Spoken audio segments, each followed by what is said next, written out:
Ciao a tutti e benvenuti, se questa è la prima volta che capitate sul mio canale, say hi in Italian, o bentornati. In questa lezione, seconda parte sulle nostre preposizioni di tempo, vedremo le preposizioni in, tra e fra e su. Vedremo quindi molti esempi e vedremo quando si utilizzano queste preposizioni. Vi ricordo che potete regolare la velocità del video se parlo troppo lentamente o se parlo troppo velocemente, premendo sulle impostazioni in basso a destra, sulla rotellina, e oltre a sottotitoli in italiano, ho preparato anche sottotitoli in inglese, francese, spagnolo e russo se ne avete bisogno. Partiamo allora con la preposizione in. In si utilizza con le stagioni. Per esempio, in autunno gli alberi perdono le foglie, oppure in primavera sbocciano i fiori.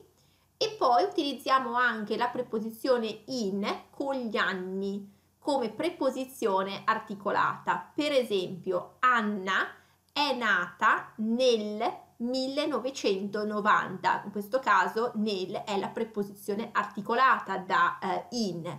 Oppure la prima guerra mondiale è finita nel 1918.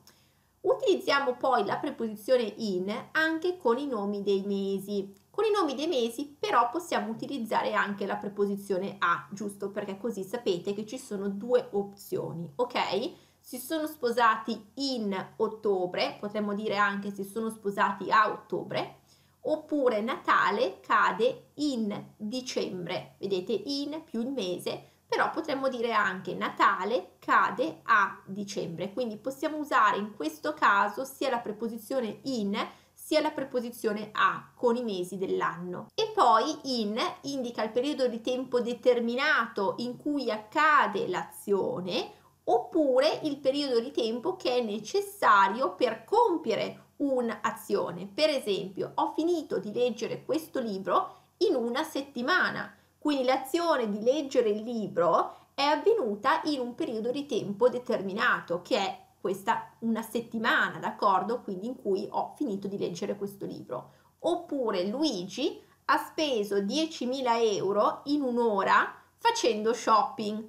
Alla faccia, ok? Quindi in questa ora Luigi è riuscito a spendere 10.000 euro facendo shopping, quindi in un'ora indica proprio il periodo di tempo determinato in cui l'azione di spendere 10.000 euro è avvenuta, d'accordo?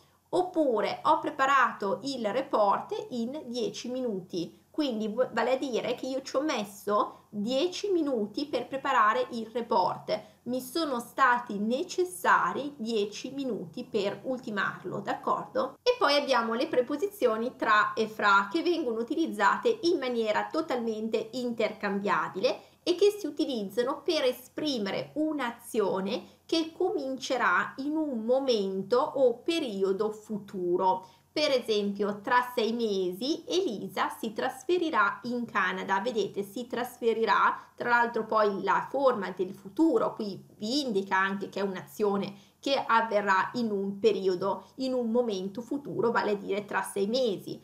Oppure tra 2 settimane vado in vacanza. Qui si utilizza il presente dell'indicativo però a funzione di futuro e indica che dal momento in cui parlo devono passare 2 settimane e poi l'azione incomincerà, vale a dire l'azione di essere in vacanza in realtà incomincerà tra 2 settimane, è chiaro? Dicevamo tra e fra sono intercambiabili, è vero, però a volte si preferisce utilizzare tra o fra a seconda che vogliamo evitare di avere degli incontri sillabici che possono causare anche un po' di difficoltà di pronuncia. Per esempio, se diciamo tra 3 mesi è un po' più difficile da pronunciare rispetto a dire fra 3 mesi, d'accordo? Quindi se volete evitare a volte di, specie con il tra i 3, tra 3 mesi, tra 3 anni, vedete, sta meglio ed è più semplice utilizzare fra in questo caso, quindi fra 3 mesi, fra 3 anni, proprio per evitare questo incontro delle due sillabe appunto, che può creare questa difficoltà a pronunciare, d'accordo? Però in realtà il significato è lo stesso. C'è questo appunto che ho pensato di porre alla vostra attenzione, proprio perché se volete evitare di fare fatica a pronunciare con il tra e tre, allora utilizzate fra in questo caso. Quindi fra e tra, come dicevamo, si utilizzano per esprimere un'azione che comincerà in un momento futuro. Attenzione che in inglese, per esprimere questa funzione temporale di tra e fra, si utilizza la preposizione in invece. Quindi quando diciamo tra 2 giorni vado al mare, in realtà in inglese si direbbe in 2 days, giusto? Oppure lo spettacolo comincia tra 10 minuti, diremmo in 10 minutes. Quindi sì, si utilizza una preposizione diversa, quindi attenzione a non confondervi. E tra l'altro vi faccio un esempio in cui l'utilizzo di tra e fra e l'utilizzo di in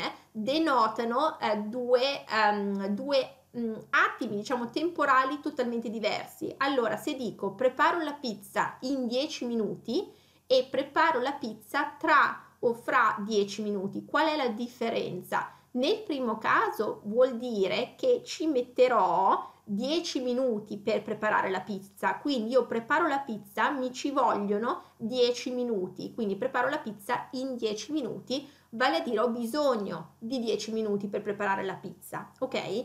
Se diciamo invece preparo la pizza fra o preparo la pizza tra 10 minuti, allora vuol dire che dovremo aspettare 10 minuti e tra 10 minuti, quando sono finiti i 10 minuti, inizierò in quel momento a preparare la pizza. Quindi l'azione di preparare la pizza comincerà quando 10 minuti sono trascorsi, d'accordo? Quindi da questo momento presente aspettiamo, ci saranno 10 minuti che dovranno passare e poi inizierà l'azione e inizierò a preparare la pizza, ok? E poi abbiamo la preposizione su, che viene utilizzata in un contesto informale per esprimere l'approssimazione nel tempo. Per esempio, domanda: quanto tempo ci vuole per andare in aeroporto in macchina?